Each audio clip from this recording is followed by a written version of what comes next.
Greetings all, Shane Bruce, Restomod Daisy. We're doing a real quick video because, by George, this gun's got to get back to the owner. This is a Daisy Model 155 1,000-shot BB gun that was sent down to us for rework. The customer wanted it cleaned up a bit, but didn't want any metal work done because he really likes the fact that it looks old and beat up, because it reminds him that it's old and beat up.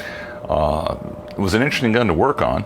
The first 155 I've ever played with, but in essence, the 155s are no different than any other small frame Daisy like a buck. They share a common trait in that the rear sight is actually the spring anchor. So the spring anchor in this gun serves as a rear sight, big buckhorn, but it also secures the mainspring. So it's a little bit simpler to build and fewer parts involved. The issue with the gun was the mainspring was foobar. No, the mainspring was good, but the plunger was foobar. That's what the plunger looked like. So we subbed a new plunger in. We were able to utilize the old copper cast mainspring, which is quite powerful. Put in a new overboard 7/64 air tube, a new set of seals, and did find a bottle cap that would work well with the gun. As a result, it shoots at about 274 feet a second, which is remarkable when you consider the age of the piece.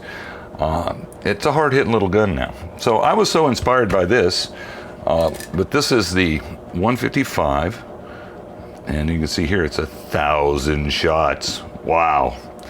I was inspired by this, and I had a 155 Daisy in the Remuda, and honestly, I never really thought much about it. I just thought a small frame Daisy. This is a Plymouth, Michigan gun. Now, this was a blue steel gun to start with, but I decided after having the success I'd had with the customer's gun, I'd go ahead and see what I could get done with this one. Well, this one turned out just as well. It did not have a stock, so we fabricated a Restomod Curly Maple stock. It isn't finished yet. The stain's on it, but it hasn't been oiled and hadn't been polished. We're going to polish the lever. We've already fire blued the receiver because it was a few spots of original blue, but mostly a bunch of thick, heavy rusts. And as you can see, it wired off pretty well. A couple of dents in the gun, as to be expected with the age. But overall, the coloration from the fire blue process, especially on the receiver, was quite pleasant. Now, the big shocker was I pulled the mainspring off this unit because it was thoroughly sacked and replaced it with a Cobalt 327 super spring. And I also placed an overbore air tube in it, 7/64, with new seals, and found a bottle cap that works well. But this gun will also accept the Model 25 spring-loaded air cap, or air tube, shot tube. And some phenomenal numbers with this gun. With the Model 25 shot tube installed, with the spring upgrade and the higher velocity air tube, this gun will reach 324 feet a second. Phenomenal. With a bottle cap shot tube, which is not as airtight as the new shot tube, it does 276. I'm thoroughly impressed.